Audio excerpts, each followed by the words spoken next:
जय आदिशक्ती. मी राधा दत्तात्रय जंगले जीवनातील सत्य या युट्यूब चॅनलमध्ये आपणा सर्व बंधू आणि भगिनींचं सहर्ष स्वागत करत आहे.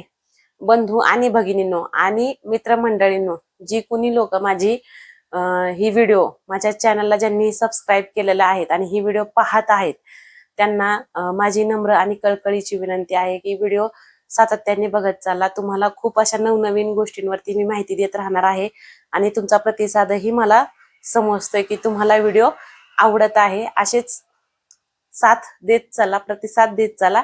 मीही तुमच्या हाकेला धावणार आहे आणि गरजेच्याच विषयांवरती मी व्हिडिओ घेऊन येत जाणार आहे. तर पहा, आजचा विषय असा आहे की अंत्यविधीला गेल्यानंतर किंवा एखाद्या अमरधामामध्ये स्मशानात गेल्यानंतर तिथनं आल्यानंतर जे आपण आंघोळ करणं किंवा जे शुद्धीकरण आपण करतो तर ते गरजेचं असतं का? ठीक आहे. खरंच मला हा प्रश्न बऱ्याच जणांचा आलेला आहे आणि मलाही असं वाटलं की या विषयावरती व्हिडिओ बनवणं गरजेचं आहे. कारण बहुतांशी बऱ्याच वेळेस असं होऊन जातं की विचारातही बदल होत चालले आहेत आणि सध्याची रूढी परंपरा किंवा जी आताची पिढी आहे ह्यांना ह्या गोष्टींचं, काही गोष्टींचं खरंच महत्व नाही आणि ते खरंच कितपत गरजेचं असतं हे पण मी यातनं पटवून देणार आहे. बघा, एखादी जर रूढ आणि परंपरा किंवा नियम जर असतील तर ह्याच्या मागे फक्त आणि फक्त अंधश्रद्धेला खत पाणी घालणं केवळ हीच एक गोष्ट नसते. त्याच्या मागे दुसरेही कारण असतात.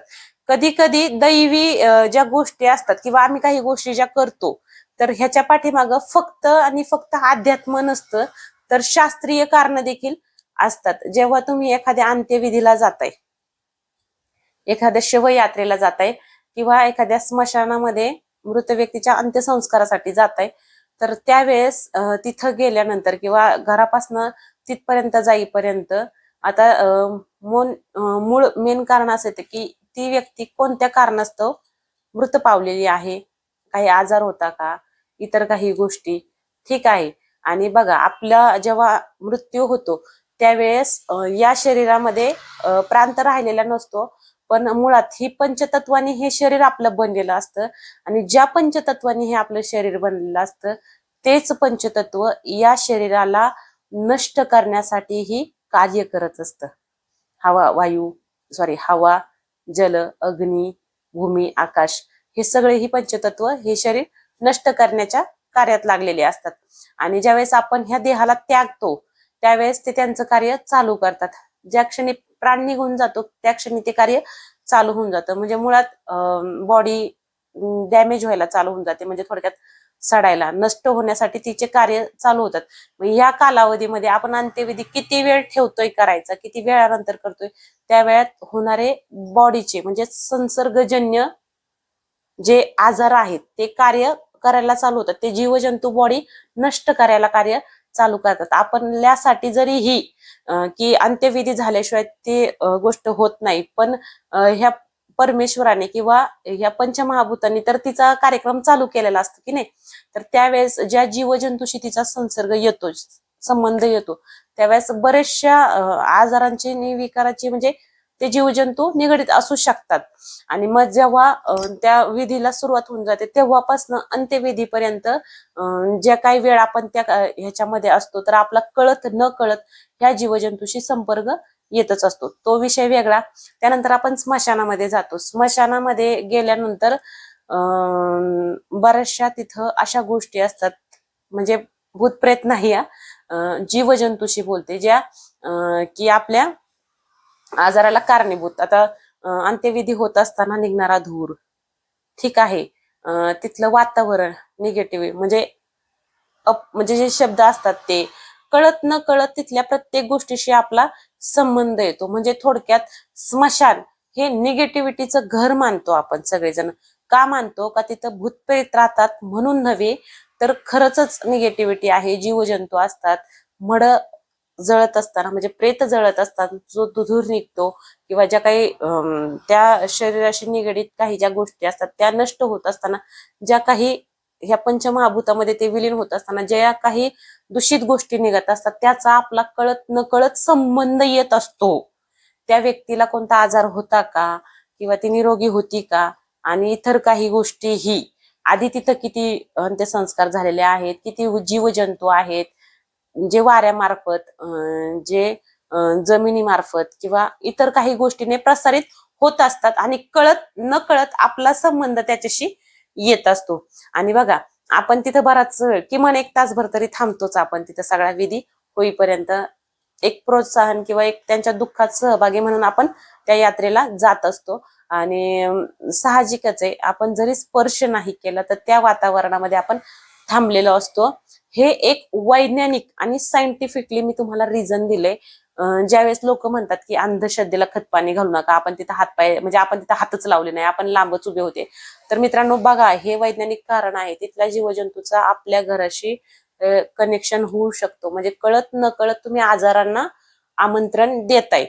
हे एक सायंटिफिकली रिझन आहे. आणि दुसरा आध्यात्मिक रिझन असं असतं की बघा, जे लोक अध्यात्मात आहेत किंवा जे वाऱ्याशी संचाराशी रिलेटेड आहेत, जे लोक ध्यान साधना जप साधना करतात, आणि खूप छोट्या छोट्या मार्गातनं ह्यांनी जी शक्ती मिळवलेली असते, किंवा जे काही त्यांचं सामर्थ्य असतं, हे खूप अमूल्य असतं. आणि अशा काही ताकदी स्मशानामध्ये असतात की ज्या त्या संपर्कात गेल्यानंतर ह्याला थोडासा, म्हणजे वजा होतात, या कमी होतात, थोड्याशा क्षीण होण्याची शक्यता असते, आणि होतातच. तर मुळात ज्या संचाराशी रिलेटेड आहे, ज्या अध्यात्माशी रिलेटेड आहेत, त्या व्यक्तींना पण शुद्धीकरणाची गरज आहे. एक प्रश्न अजून येतो ह्याच्यावरती रिलेटेड, की तुम्ही म्हणाल ताई, जर समजा तुम्ही म्हणताय आध्यात्मिक शक्ती कमी होतात, जर मग ती जी लोक असतात, जी स्मशानात जाऊन विद्या ग्रहण करतात, साधना करतात, त्यांचं काय? त्यांचा भागच पूर्ण, म्हणजे त्यांचा मार्गच पूर्ण वेगळा आहे, त्या साधनाच वेगळ्या आहेत.